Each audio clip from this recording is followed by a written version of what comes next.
I wanted to show you guys my top 20 albums that I feel were responsible for making me the producer that I am today. I'm going to go through what I think these albums really did well, what they taught me as a producer, and I'll even give some specific song recommendations in a link in the description. Because as much as I love Spotify and the age of music that we are currently in, the reality is most people are being incentivized to put out single after single after single, and regardless of how good any one given song is, most people will be in agreement that a song that changes your life is nowhere near as big as an album that changes your life. So I'll be going through these acts and just talking about what they meant to me, and after you watch this video, take some time, go through your Spotify playlists or your iPod Nanos or whatever. Just charting that out has so much insight that it will give to you as an artist, and it can really help you channel your inspirations into whatever project you're going to be going into in the future. All right, now let's just jump into it. All right, the first band for me that really helped me develop my sound was King's X. The album that I would really recommend checking out from them is called Dogman, and I would actually recommend checking out the song Dogman because it's just an interesting combination of like Nirvana and that sort of grungy feel, but it has a very distinct, like almost 80s songwriting flavor to it. It's weird. It's almost 80s songwriting with grunge aesthetic, and it's very interesting. Next is Coldplay,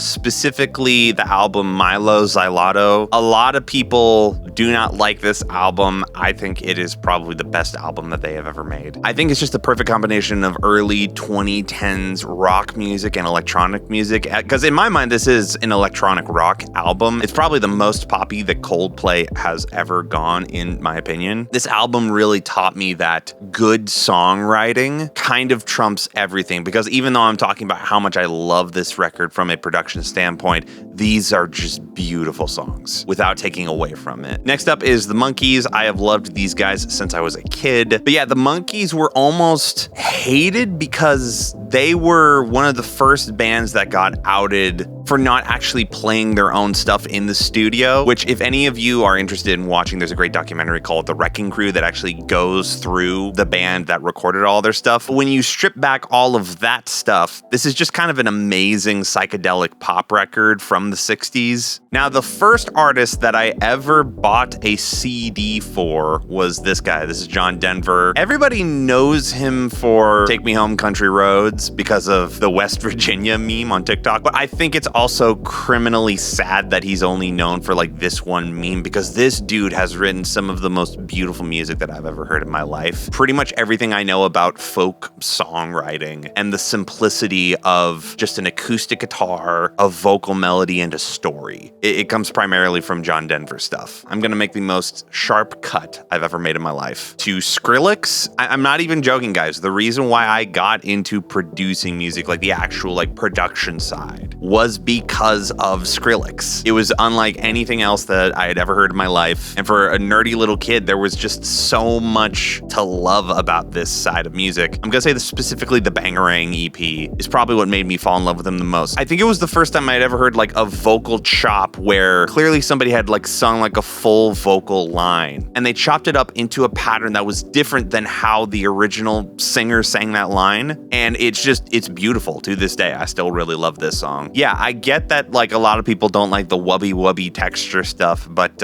man, when you start out with an initial massive patch and you see where it starts out, just pure knowledge of like physics and how audio works that you need to know in order to get a synth to sound like that. It's very admirable, and also most of his stuff is just a vibe. This has become one of like my golden standard records as of late, as Charlie Puth's Voice Notes. There had been 80s based stuff before this, but I felt like this album was really crucial for people who wanted like the vintage 80s style textures, but in a modern pop track that didn't just feel like a throwback record. Like all of the drums and producing and vocal production and stuff like that, like this, it's very modern. It's just that all of like the synth patches and stuff like that, they're all like super vintage 80s. The next act is A Day to Remember. These guys have had a special place in my heart for a long time. And my favorite album from them that they have ever made is Common Courtesy. To me, this is like the pinnacle of like pop punk production. There's also some really cool metalcore stuff and some acoustic stuff. And I think the thing that made me love this album so much is because it was unapologetic about the fact that this was multiple genres on one record. It was a metalcore record.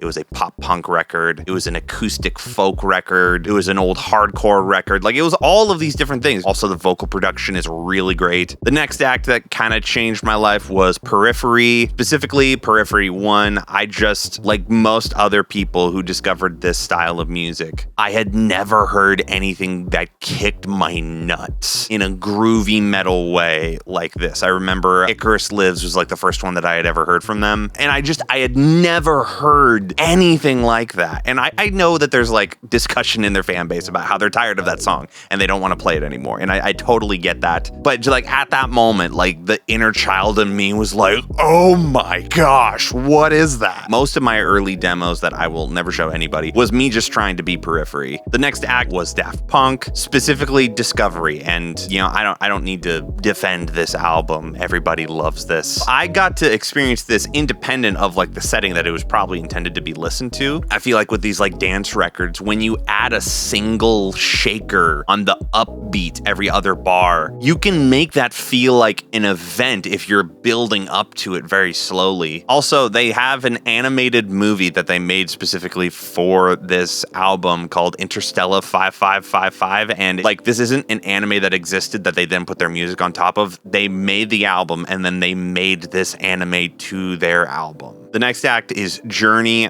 This is my favorite 80s band, without a doubt. Just no questions asked.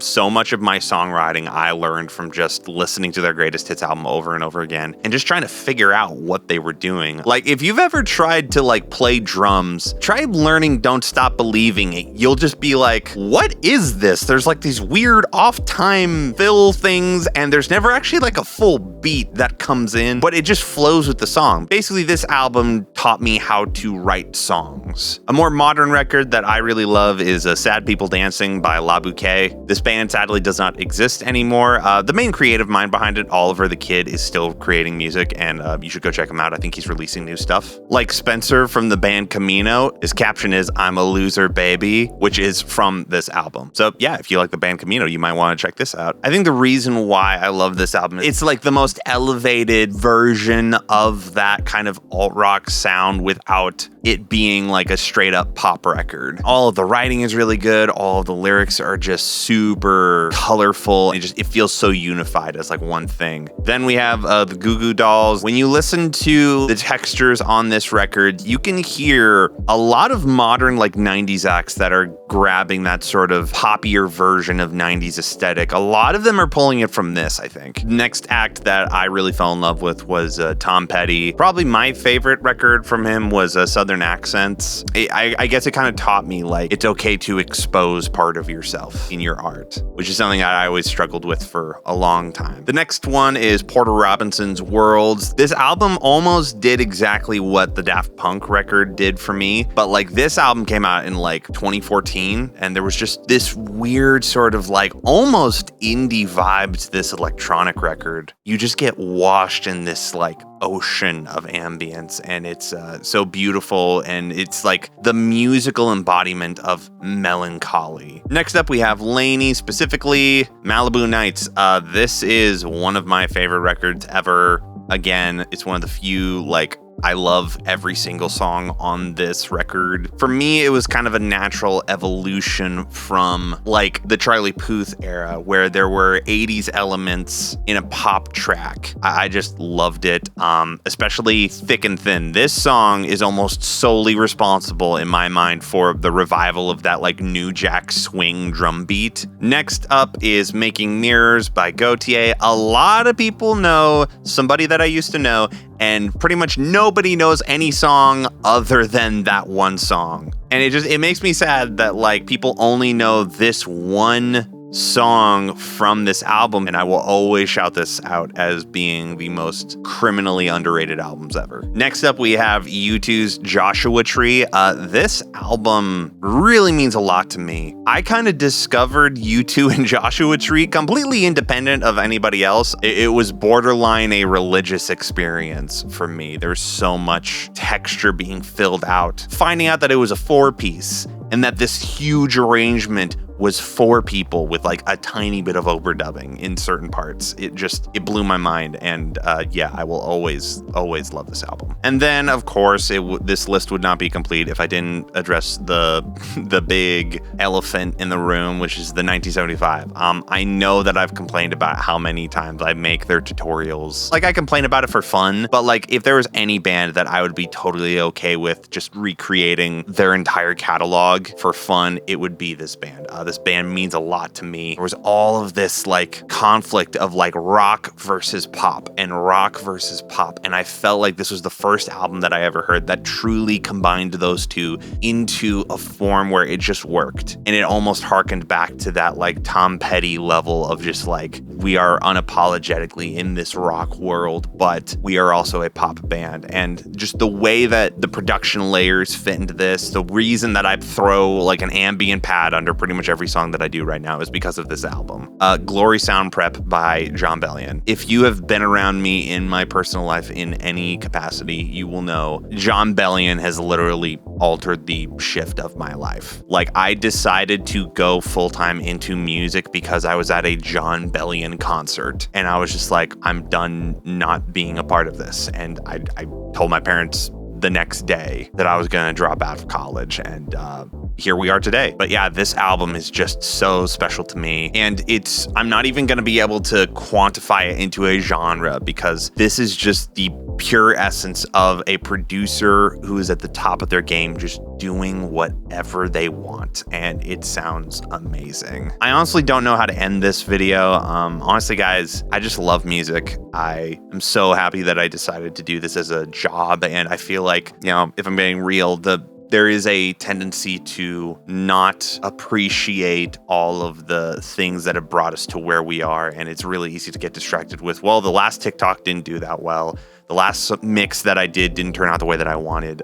But I just wanted to like encourage you that like doing these practices of just like, let me sit down and look at my roots and talk about all the things that are good from musicians in the lineage before me. Let me sit down and think about like how they've really helped me. Like that's some healing stuff. And it's a great motivator to continue moving on because you get outside of your own head and you are then like, I am one of many artists. I am part of like a collective that reaches beyond all barriers of age, race, sex, and anything, and say, I am an artist and no one can take that away from me. I think that that's really special. And yeah, that's all I have for you guys. I will see you guys next week.